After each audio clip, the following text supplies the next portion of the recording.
సంవత్సరాల తరబడి ఎన్ని మందులు వాడినా మీ మోకాల నొప్పులు తగ్గట్లేదా? ప్రాణ పెయిన్ క్లినిక్ లో అత్యాధునిక చికిత్స. నమస్తే, వెల్కమ్ టు సుమన్ టీవీ. మనిషిలో ప్రేమ రెండోసారి పుడుతుందా?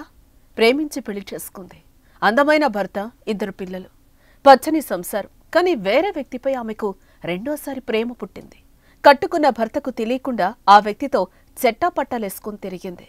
చివరకు తాను ప్రాణానికి ప్రాణంగా ప్రేమించి పెళ్లి చేసుకున్న భర్తనే ప్రియుడితో కలిసి అంతమొందించాలని ప్లాన్ వేసింది. ఆ ప్లాన్ రివర్స్ అయి భర్తకు రెడ్ హ్యాండెడ్ గా దొరికిపోయింది. తాజాగా ఖమ్మం జిల్లాలో జరిగిన ఈ ఘటన ప్రస్తుతం రాష్ట్ర వ్యాప్తంగా తీవ్ర సంచలనం రేపుతోంది.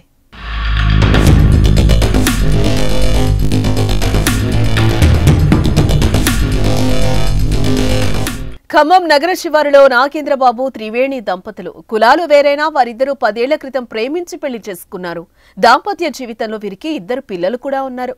ఉన్న దాంట్లో అన్యోన్యంగా జీవితం గడుపుతున్నారు. కానీ చట్టాన్ని కాపాడాల్సిన ఏఆర్ కానిస్టేబుల్ రాంబాబు వివాహిత త్రివేణిపై మనసు పారేసుకున్నాడు. ఓ కోర్టు కేసులో రాంబాబు త్రివేణికి పరిచయం ఏర్పడింది. వెస్టేజీ మార్కెటింగ్ లో చేరితే ఆర్థిక సమస్యలు తీరుతాయని పలుమార్లు త్రివేణితో మాట కలిపాడు. అది కాస్త వివాహేతర సంబంధానికి దారితీసింది. కానిస్టేబుల్ రాంబాబుకు పెళ్లై 3 పిల్లలున్నా కానీ త్రివేణి వెంటపడ్డాడు. చెల్లి, బుజ్జి అంటూ వరుస కలుపుకొని చివరకు 2 కలిసి కట్టుకున్న భర్త నాగేంద్రబాబుని చంపాలని ప్లాన్ చేశారు.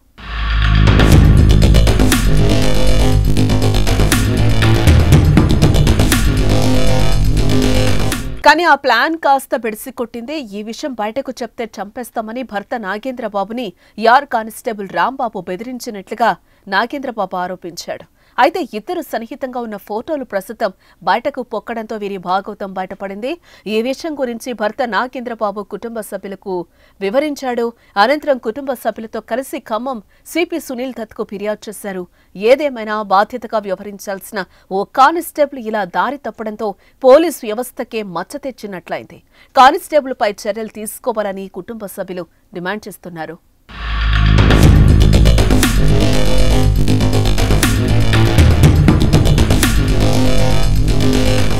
సుమన్ టీవీలో మీ పర్సనల్ అండ్ బిజినెస్ ప్రమోషన్స్ కోసం కింది నెంబర్కి కాంటాక్ట్ చేయండి.